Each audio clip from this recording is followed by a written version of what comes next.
This is the Lone Crater YouTube. We hope this video helps. You begin by exposing the clutcher clip.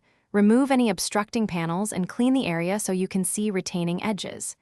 Use snap ring pliers to gently open the clip. Hold steady because slippage will distort the part. Once you have initial leverage, pry the clip free with a small flathead while supporting the shaft. This prevents the shaft from twisting. You need to feel resistance drop. That tells you the clip has cleared its groove. Proceed only when you have full visibility and control. Once the clip is off, you should immediately document orientation with a quick photo because reassembly must match the original seat.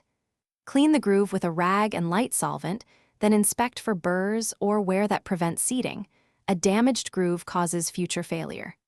Measure shaft diameter and check clip inner diameter. If tolerances are off, the new clip will chatter. Replace any deformed clips. They are inexpensive insurance, and restore correct retention force when reinstalled. You reinstall by compressing the new clutcher clip and guiding it into the groove. Use snap ring pliers to start and a small punch to nudge the lip until it snaps in place. Make sure the clip sits flush and does not protrude past the edge. Uneven seating signals misalignment. Once seated, rotate or actuate the assembly slowly to confirm firm engagement and no binding. If the clip shifts or ejects, stop and reinspect groove depth, shaft runout, and clip size. Those are common failure causes. Thanks for watching. Consider subscribing if we helped you.